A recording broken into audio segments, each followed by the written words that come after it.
This is how you do it. This is Ben Shapiro responding to an anti-Israel student at UCLA, where he challenges Ben on his support for Israel in her war against Hamas. Enough with the apologizing. Ben instead has a much more compelling, powerful response. This is what he said. Have a watch. I go to Biola University in La Mirada, California. I want to ask you, as an American Jew, how can you continue to condone the actions of the Israeli government, condoned by the U.S. government, in the Gaza Strip, where over 40,000 people have died, including Palestinians and Israelis, and large numbers of children and civilians? How can you continue to condone those actions? Okay, hold on. I want to correct you. I don't just condone the actions of the Israeli Defense Forces and the Israeli government. I celebrate and laud them.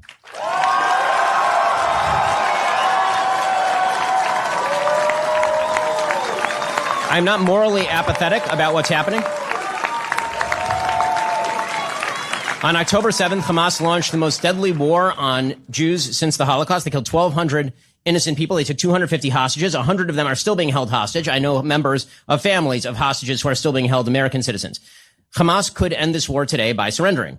They've chosen not to surrender. Instead, they spent billions of dollars building terror tunnels below civilian areas. It is not incumbent on the Israeli government to surrender just because terrorists are evil enough to hide behind civilians. The Israeli government has gone through such extraordinary efforts not to kill civilians that it has managed the best civilian to terrorist kill ratio in the history of urban warfare, and it is not close. I personally know soldiers who have gone door to door in the Gaza Strip who have risked their own lives to prevent civilian death. Israel has complete and utter air superiority over the Gaza Strip.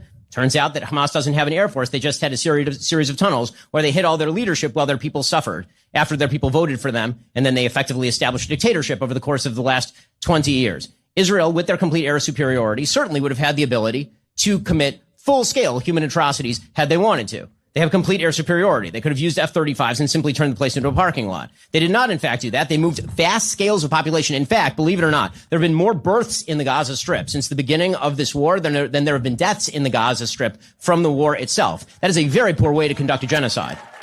Israel is being more meticulous in the conduct of this war than any army in human history, and certainly than the United States Army in its vast role in the history of urban combat. That is uncontested. What is Israel supposed to do? Simply say that you get to play tag, you take Israeli citizens, you kill 1,200 people, you hide behind a baby, you hide behind a civilian, and now Israel has to preemptively surrender? That is a great way to make sure that terrorists always win. What Israel has done ought to be celebrated by the Western world, because they've demonstrated that if terrorists decide to launch a war they cannot win, they will be eviscerated from the face of the earth as they ought to be. Do you not want a ceasefire now? I do not want a ceasefire until Hamas is destroyed and all the hostages are back. And you know how that could happen? It could have happened October 6th. There was a ceasefire on October 6th. And then there wasn't a ceasefire starting on October 7th. And there could have been a ceasefire again on October 8th, even after all of the death. If Hamas had surrendered its top leadership to international justice, if it had released all of its hostages, and if it had turned over its rulership of the Gaza Strip to some sort of decent body that wouldn't have reinstalled terrorism at the top of the food chain.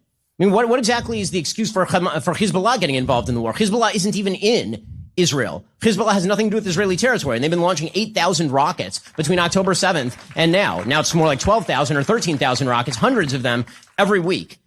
What is the justification for that? There is only one way to defeat terrorism, and that is to win. You do not win wars with ceasefires. You do not win wars by losing.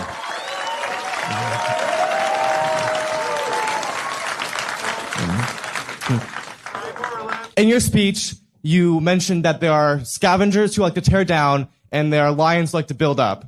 Are there not some institutions we ought to tear down in society, potentially like the Israeli Defense Force?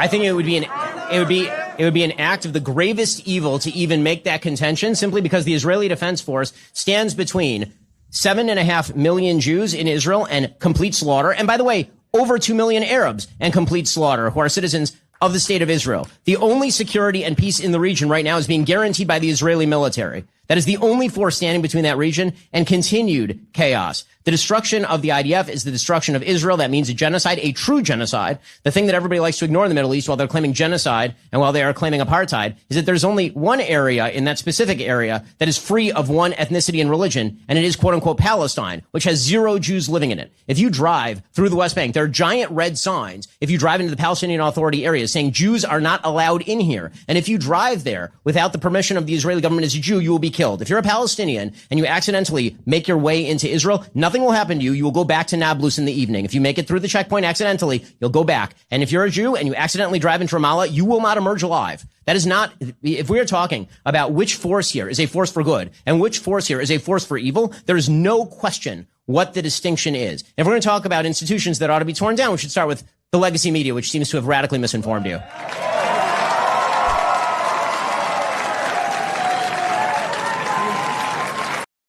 Oh, this is so great. So great. And we have to take some lessons from this, because often what happens is you have people who are anti-Israel and they say 40,000 people killed, children, women, all this kind of stuff. And people who are pro-Israel often get very defensive. But don't you understand? Israel has to do this. And, a huge percentage of those are Hamas. And why are you not saying that? And they're using human shields. This time, instead of being so defensive, Ben started by saying, I laud what they're doing. It's absolutely right. Do I apologize for it? Not for a second. I laud it. I commend it, what the IDF are doing. That's the way we have to start going about things. When you're defensive, it implies you're kind of on the defense. You're on the retreat. You're intimidated. You've got something perhaps to hide. Or you're insecure about something.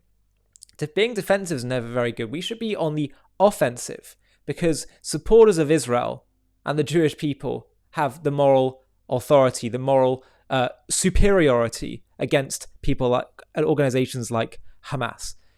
And so the other reason why this is so important is because people that make these claims and they say, oh, but 40,000 killed and don't you want a ceasefire now? Their questions are not actually sincere and genuine. So we assume that they're saying these things in good faith. People like this anti-Israel activist. And by the way, I'm sure there are many people who are just spectators that watch the news that might ask this question, and perhaps we should give them a more detailed, calm, considered response. But in this case, this guy, Ben could have replied with a defensive remark, but his second question was, shouldn't the IDF be dismantled? Shows that he's not actually genuine, sincere, looking for peace. Because if you're calling for the IDF to be dismantled, you're basically calling for Israel to be dismantled. You're calling for the Jewish people in that land, and Israeli Arabs as well, to be slaughtered. And therefore, you're not a good faith questioner. And so Ben is absolutely right that when they're not actually showing good faith, the strategy of being defensive simply doesn't work, because it feeds their sense of we can intimidate the pro-Israel lot, and it's not even sincere. So the only way where we should respond is by showing we're not giving an inch, and by reasserting the moral authority that Israel has. This is the way to handle things moving forward when you have people who are viciously, vitriolically against Israel. We've tried the appeasement approach. We've tried to defend, and explain. And it seems people aren't listening. So instead, Israel should instead say, we're just going to do what we need to do. You know what? We're going to have a zero tolerance approach towards terrorism moving forward. We're going to up our deterrence. We're going to up our threats. If you do something to us, we are going to have a zero tolerance policy. If you threaten us even slightly, I'm talking about the military enemies of Israel, you're going to be gone. You're going to be finished.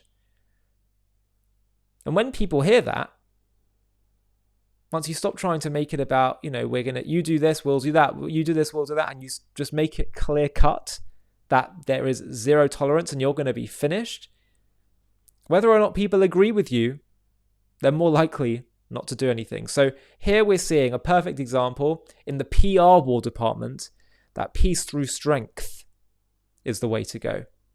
And that's the way we need to start going moving forward. No more apologies.